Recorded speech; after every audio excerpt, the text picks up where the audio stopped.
Welcome everyone to the Wisdom in Times of Crisis online event, where we are exploring and reflecting the challenges and opportunities of this unique time that is offering us. My name is Brigitte Grof, and I'm delighted to be in conversation with my beloved husband, Stanislav Grof. And I'm not sure I have to introduce him at all, because you probably all know him. But for those who don't, he is an amazing psychiatrist and consciousness researcher with over 60 years of experience in working with holotropic states of consciousness and researching them. And he has made incredible discoveries like the perinatal level of the psyche and the transpersonal spiritual realms of the psyche. And he has gained his knowledge by his own inner travels and experiences, and also by working with thousands of people around the world during his life. So it's an honor and a pleasure to be with you here today. Well, thank you. I should say something about you, that we have been happily married now 4 years. And but I have known you for more 30 years. Yes. And you actually came. We got to know each other at Esalen. You went there for a year, and you were actually learning holotropic breathwork a long time before we actually had a formal training. And then you traveled in Europe, and very frequently I came, and we were doing seminars and workshops. So you know each very, very well. So I should say also that I had a stroke, and so what I've been talking about 2 years ago, yeah, about 2 years ago. Yeah, I'm afraid it's going to be a bad copy of my old self, but I'm very happy that you are here, and we can I'm sure we can work it out together. Yes, yes, I'm sure. It has been better still, time. Yeah, it's getting better, you know, so. Yeah, at the beginning I didn't know what cars were. Yeah. Well, but the good news is that you're mentally all very clear, and also physically there is no handicap, no paralyzation, but it was just the speech center affected. Speech center, that was major. Yeah. But it's gotten much better, but it's not as easy as it was. So we're doing this together. At the time also struggling, you know, with several languages that I have, yes. and I know which I use. So anyway. So, all right, so we have a couple of questions we want to discuss. The first one is, obviously now we're having this crisis, this pandemic with the virus. And so what have you discovered so far about yourself and about the world throughout this crisis? Did you get any insights? Well, you mentioned that I have been working now over 60 years for what I call the holotropic states of consciousness, which is a subgroup of very, very important non-ordinary states of consciousness that have special community. They have potential of healing, of therapeutic effect, of transformative effect, of, I believe, evolutionary effect, and also heuristic, which means when we work with these states, we can some amazing things. It actually are breaking paradigm. And so I worked with these states, and one of the important things that happened in these sessions, whether they were psychedelic sessions, whether they were holotropic sessions, or we also work with spiritual emergency. So one of the major experience was that they experienced the oneness of the universe. You know, we see everything in separate pieces, and there is an experience of oneness with the universe. It's oneness with nature, with oneness with humanity, and they're also aware of the fact that we are not just spiritual beings, but we are also biological creatures, which means, you know, the most important thing that has to be that we can be able to have clear air, clear soil in which we work, and the you know, water here and the soil.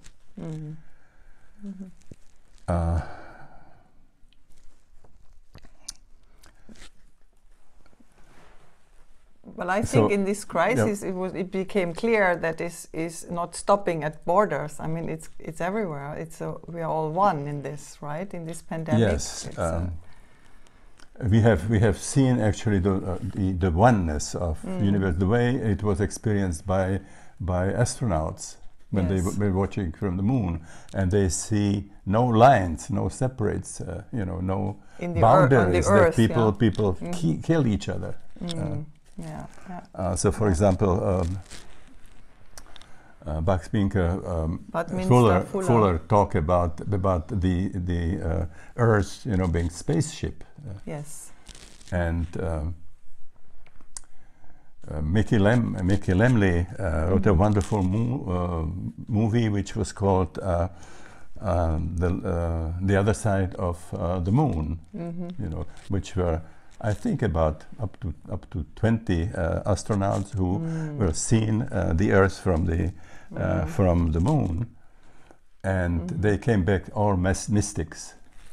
The same Edgar Mitchell, you know, who with experience on the moon, then some experiments with actually with parapsychology, and came back.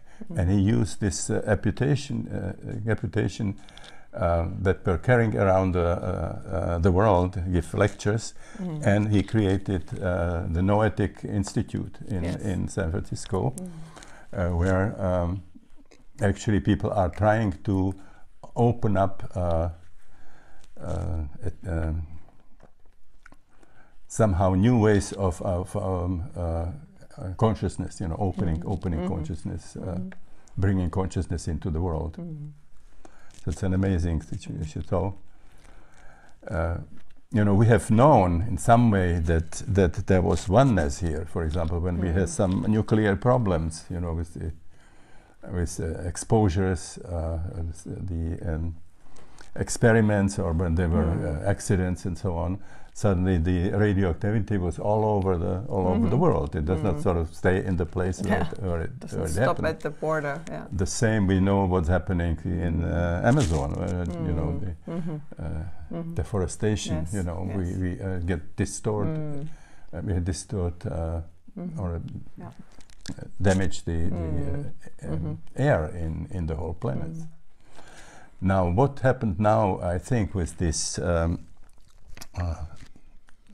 epidemic or pandemic, what happened is that somehow the sense of the fact that we are oneness somehow was come to us with a major, you know, apocalyptic power.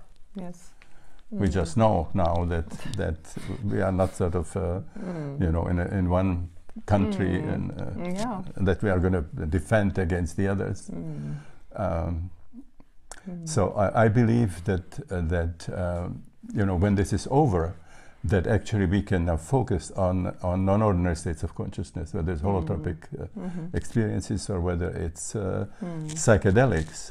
You know, we can really transform the world. So we cannot continue do it as we did. I mean, we can see what happened. Yes. So I think that's, for me, is a major discovery, you know, in this pandemic. It's something that we already knew, but it just came, you know, in such a way that everybody can see it.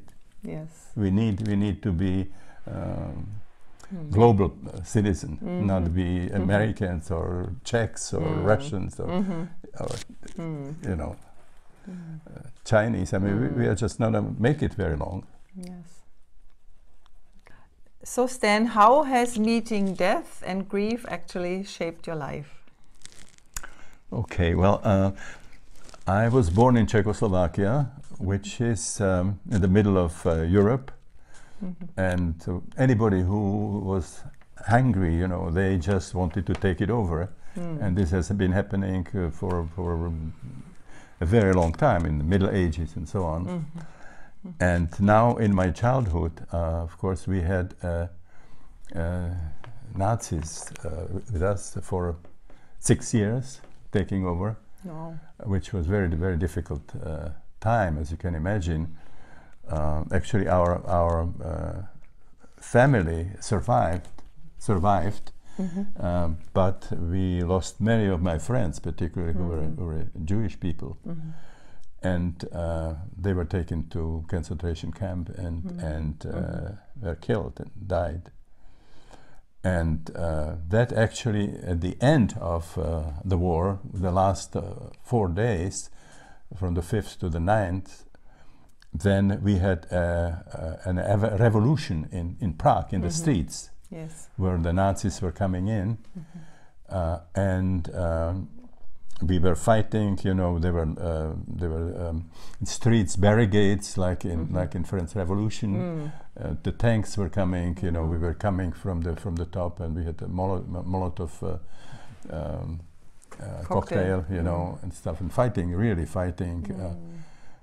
People were the Nazis were still coming and killing people, and so I see a lot of death, of course, in that time.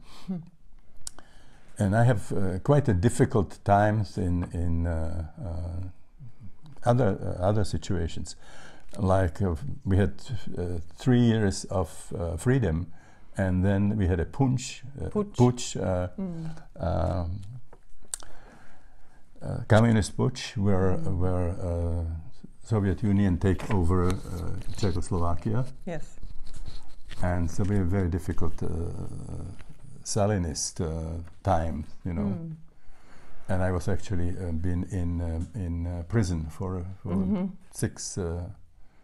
almost 6 months in that. But I very happily sort of get out of it. And this was like a few things that had actually happened in my life when things looked very, very difficult, but then somehow took care. Took a turn. Took horn, yeah. And I have been working for over 30 years with a wonderful friend and colleague, Rick Tarnas, who's actually make a preface for my book, The Way of the Psychonaut, and then also epilogue, which you have a small one in it too, as well. And so we looked at it and astrologically, and if you look at my chart, I have what is called, those of you who are interested in astrology, I have a T-square, which is I have on one side I have Moon and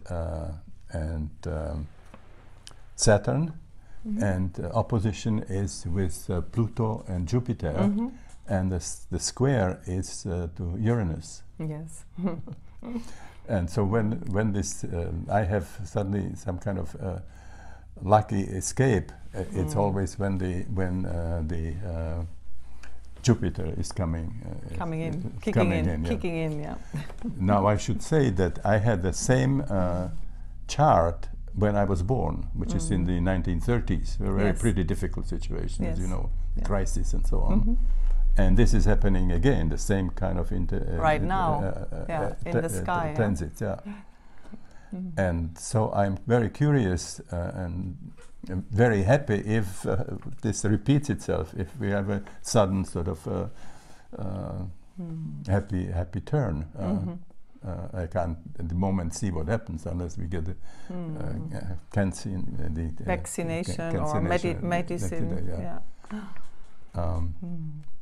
So I'm happy that it happened like that, and I'm curious if it happens. You know. Yeah, we hope. We really hope. Great. So these are my story with death and life. Thank you. Yeah. How has your perspective on death shifted during your life? Okay, I would say that the relationship, between me and death is really closely related to my development of spirituality. Okay. When my parents were born, and was in a small town, Czech town, and when they fell in love and they wanted to get married, there was a major problem because the Catholic Church didn't want to marry them. My mother's parents were Catholic, and my father's parents, they had no religion. Oh, okay. Yeah. And so they see them as a pagman. Pagans or sinners. As a pagan, as a pagan, and didn't want to marry them. And there was a major problem. It seemed like it wouldn't happen at all until my mother's parents resolved the whole problem actually by giving them major donation, and then they were willing to change their rules and marry their pagan, And my parents lived on a main street, right from the church, and so they able to make rugs across the street, right into the altar. And so that the guests can go across the street, stop of traffic blocked, and they could go from the altar right to the banquet in the house. And my parents were so upset that they didn't want any kind of to do with religion, and they say you have to change our own face, when we get older. And so we had classes of religion, and I was not there. I couldn't there. I had to walk around. Sometimes very excited because I could read, or somebody was playing football. But I was also very curious, and I wondered if they are doing something, that I'm not learning. So anyway, but this was the situation. Then from this kind of situation, I came into university, medicine, and this was happening during communism. So we had really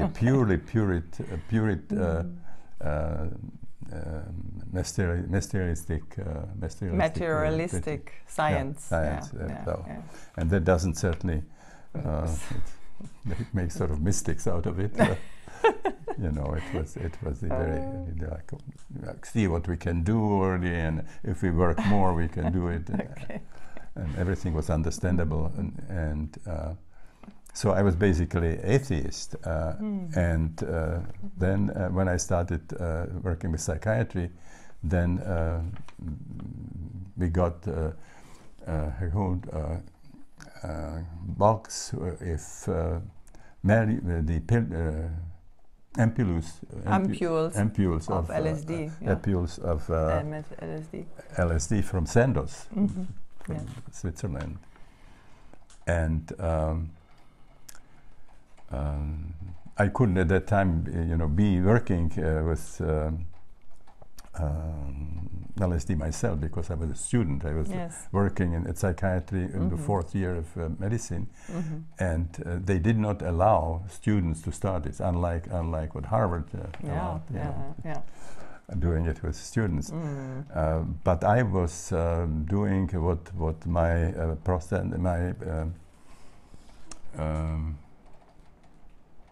was a docent, Dr. Yuri Rubicek. He was very interested in this, but he he did not have time to be there sitting with a patient or with, you know, with somebody who's interested, to be there for six or more hours. 6 hours, yeah. Yeah, it was long. And so we're using us as gophers. So I see a lot of psychedelic sessions, you know, with psychiatrists, psychologists, with artists, the scholars of all kinds. And I was watching it, and I was just getting my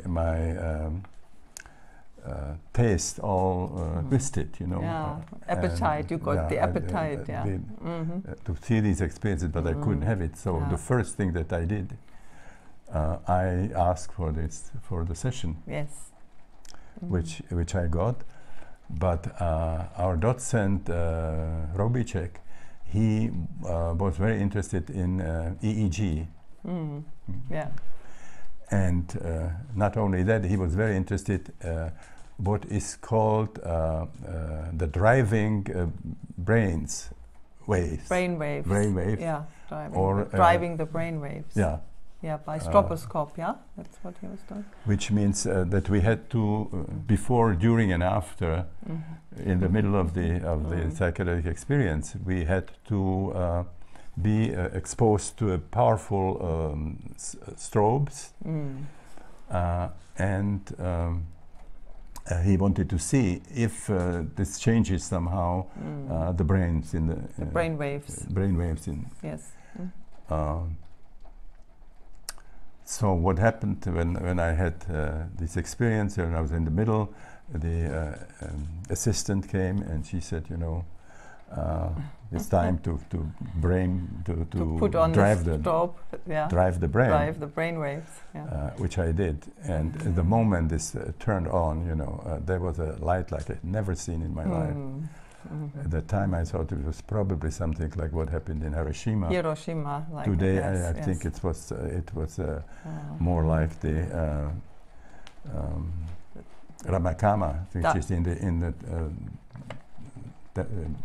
Tibetan books. Tibetan books of the dead. Yeah. I just, you know, lost my connection with the assistant, with Prague, with the clinic, with and the whole universe, and I just basically was completely destroyed. You know, I didn't know.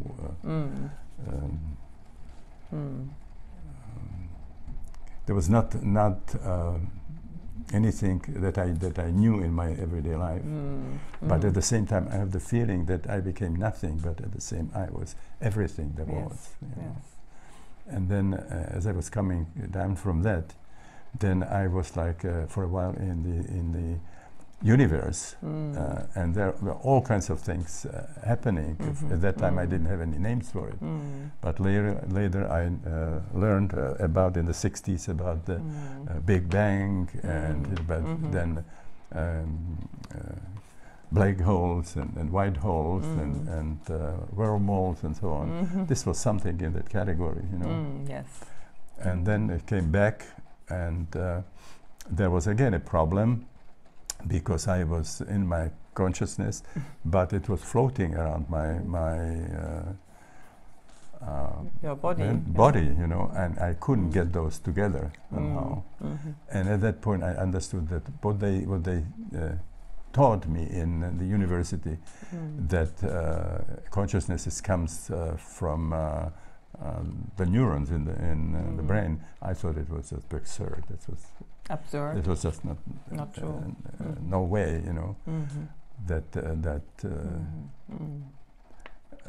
consciousness was cosmic. You know, it was just part of existence. That cannot explain by anything else. Great. And so I came back, and I was very, very impressed. And I was by the time, you know, stuck already with psychology, which I didn't very like at that point, because it was psychiatry. You know, the time of insulin shocks and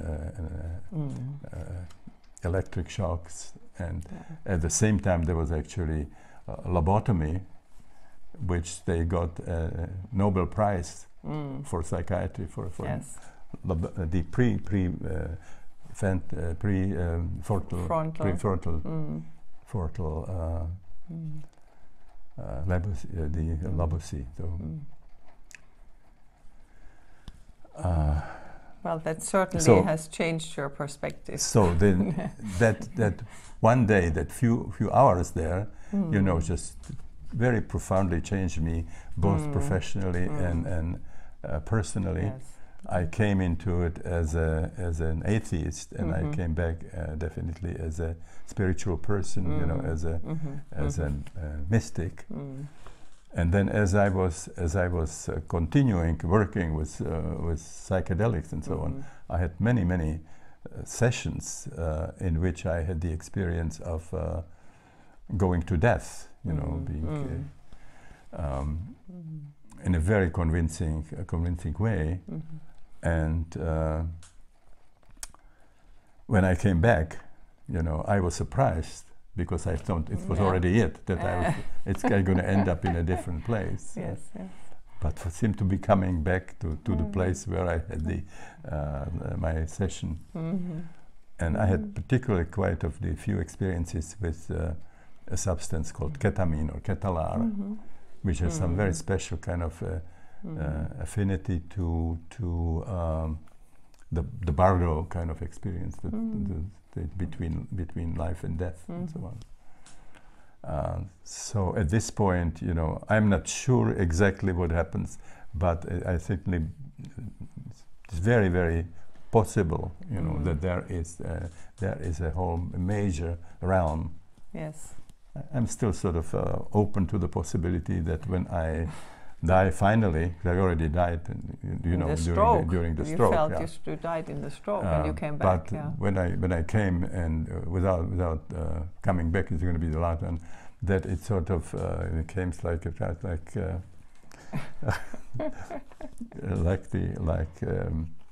the ends of the cartoons, you know.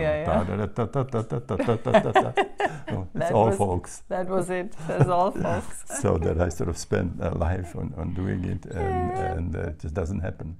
I think that the universe is so complex and so interesting that it is possible.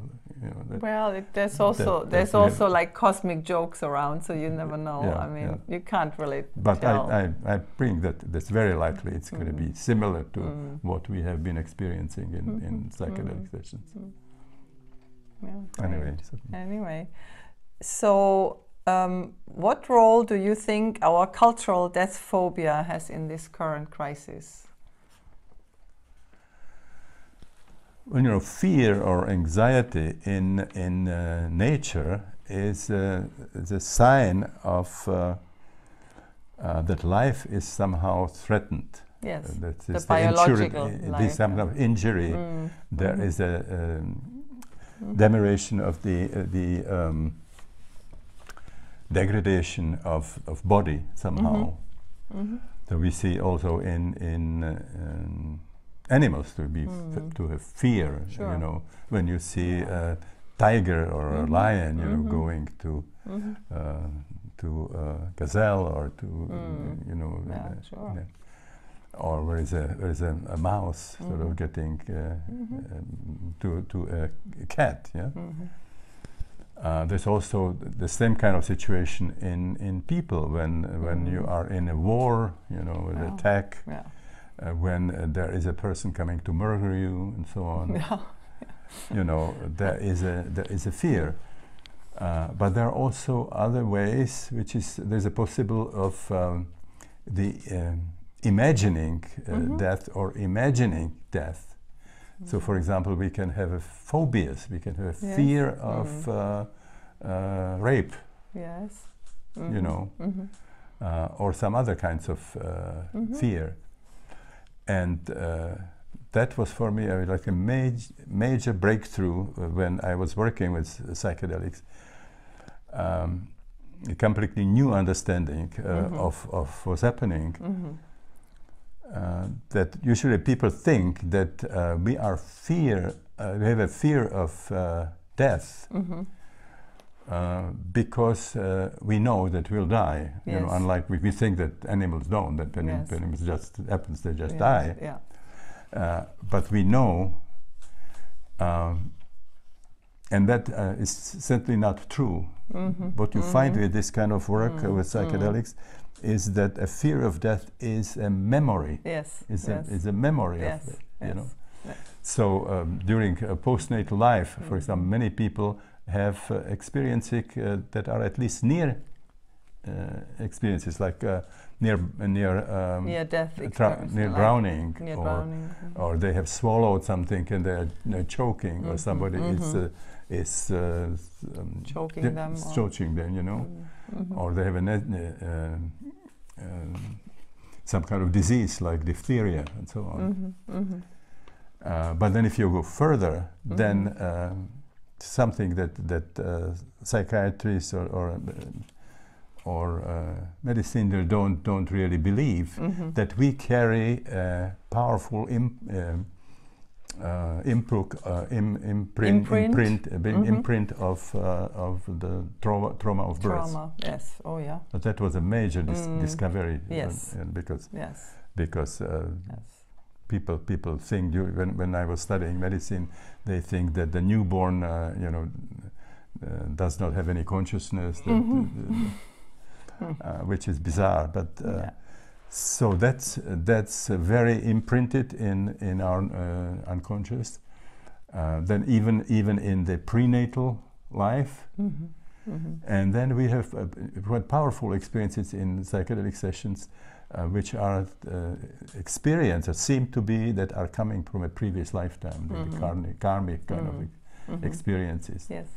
So when we have now fear of death, we are experiencing all the memories from our history, that spiritual and biological history. So that was actually, for me, I have to say, sharing this in our journeys and so on has been one of the major discoveries. Yeah. By so that you can it's a memory actually. That's amazing. So you can lose fear of it by clearing somehow the traumas in the in the past, you know. Yes. Including the extreme would be what's called thanatophobia. Yes. People who are young and healthy, and they have tremendous fear of death. And if you use with psychedelics, they have the death rebirth experience. They actually have to go there and experience what the trauma was, but they can free themselves from that. So that was what we were doing, you know, with all the cancer patients that actually transformed their fear of death and even the dying itself. Wow. And it's, you know, for 40 years this was not allowed, of course, but now it's coming back, and all the experiences are now being confirmed. That's great. Yeah. Wonderful. Thank you. Okay, well, you're welcome. So Stan, when you had to change your work from working with psychedelics to working with holotropic breathwork, what did you discover there when you did that? Well, I would say first I was upset. I was angry because, you know, in my understanding, psychedelics were by far the best thing that has ever happened to psychiatry in the whole history of history, you know, and people who were just really I would say idiots, you know. There was no reason also for that, and so they did it, and so what happened afterwards is that certain people, you know, psychiatrists and psychologists and so on, they just accept it. You know, we cannot do it; it's illegal. Yes. And they started just doing this old psychiatry. But most of them were really pretty upset because it was boring now as compared to what the new possibilities now that were there, and they were not able to do it, you know. And they felt that was very sorry. They were sorry for the patients also. Yes. What they were now being given rather than something that could make a difference. And There were other people who actually tried to make some alternative. Yes. And this was the holotropic breathwork. That's how you developed the holotropic breathwork out of that necessity. I will back to that. But there was a third group that they sort of go around the law, you know. And they either find some loopholes or they just go underground, because they were so convinced that this was a good thing for people, and they would take it away from psychiatrists. So they did it.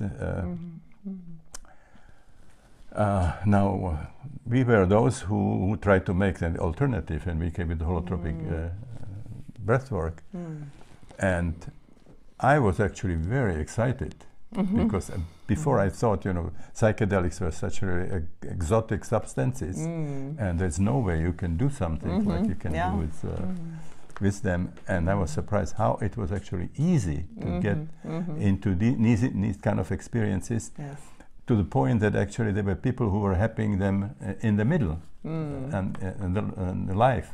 Yeah, spontaneously. And we create this concept of spiritual emergencies when these things happen spontaneously. But of course, this is a pathological phase because of the very narrow cartography that current psychiatry has, that they don't understand what is happening when they have death rebirth experience or when they have past life experiences and so on. They think it's psychotic. You know? We talk about this as experimental psychosis. We talk about psychotomemic.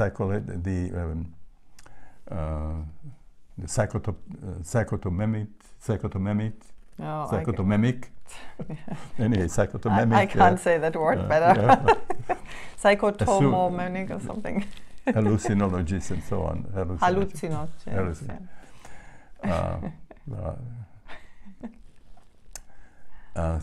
So we were very excited that this was possible, you know, to do it without the substances, and that all these years when it was not possible officially, that people could have experiences of healing and they have experiences of spiritual mystical states. You know, that's great. We have spent 14 years in Esselen, where we were doing holotropic breathwork, and we're also going around the world.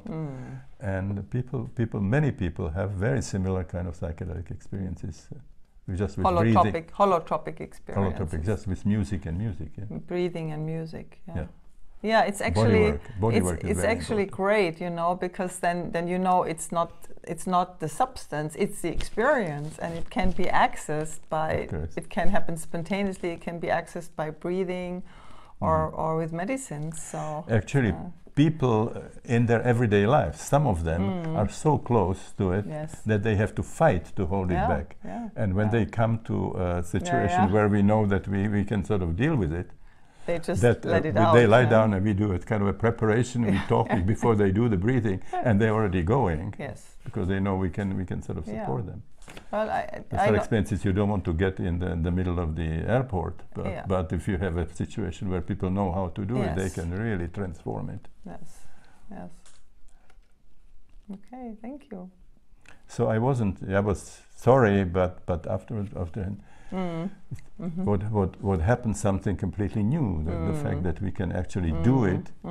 And you know, if psychiatrists would say, well, I don't have to really be interested in, I don't have to know about psychedelics, those are kind of specialized, exotic explained and so on. I would say, well, you can be a good psychiatrist, but not a very good psychiatrist if you don't know what happens in your psyche when you get a little more faster breathing. You know, that's a whole change to psychiatry and psychology. You know. Well, I think that the breath work attracts people who might be afraid of psychedelics or might not want to touch it. So they can. Well, this is part of the training now that we are in the new training. We are also work with people who are going to be sitters, who are because interested to learn. Sitters Well, for we psychedelic teach them the breath work, and so they learn about process. And if there is a legal situation that allows the research and work with psychedelics, they would be prepared for this. But there are still now states. people who are doing now psychedelics, legally. They don't get themselves experiences. Yes, and this is impossible to work with psychedelics without knowing what is it. You're not a good doctors. You say, I don't have to take the substances. It doesn't work. That's many of the substances, but it's not about psychedelics. If you don't know what it is, you have no idea. There's no chance to work with this really well.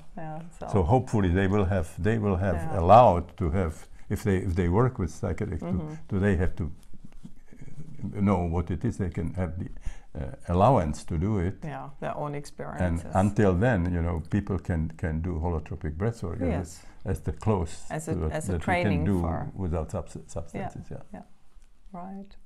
So eventually, this is so nice right now, right? This is the psychedelic renaissance that's happening. So it's like a circle is closing. It's coming back, and after a long time. I mean, and psychedelics will come earlier than psychedelic experiences because if we do them mostly in the group, and there's a lot of we work with body, and so this is like this about three different categories, but I think psychedelic breathwork will be the fourth. Holotropic breathwork. Holotropic breathwork will probably be next one, although they are now allowing to do massages and all kinds of things, but I think that's going to be more difficult to work with holotropic with groups. Oh, you mean for the virus? Because of the virus. Oh that's really. So I think that they comes probably well, later than it's going to take a while until this is safe again. Psychedelics are mostly done in individual sessions. Well, if you have one-to-one situation, is much safer than having a whole group. Which is easier than to have what we have large groups. Oh my God! We had Nessel certainly like 30 easily, and 60. The largest was 40 was 400 people in Moscow. Well, that's not with something we should. 75 facilitators. It's not going to happen soon. They don't be allowed for a while. No, that will take a while. Okay, thank you. Okay. So Stan, what would you like to share towards the end of our interview? If anything. What I would like to say is that we just recently launched a new training, Grof Legacy Training. Yes. It's an international training, and it's about holotropic states of consciousness, holotropic breathwork, about people who are in spiritual emergency. How to work with them. And also working with people who are dying. And I think we would like people knew something about how to use astrology in holotropic states of consciousness.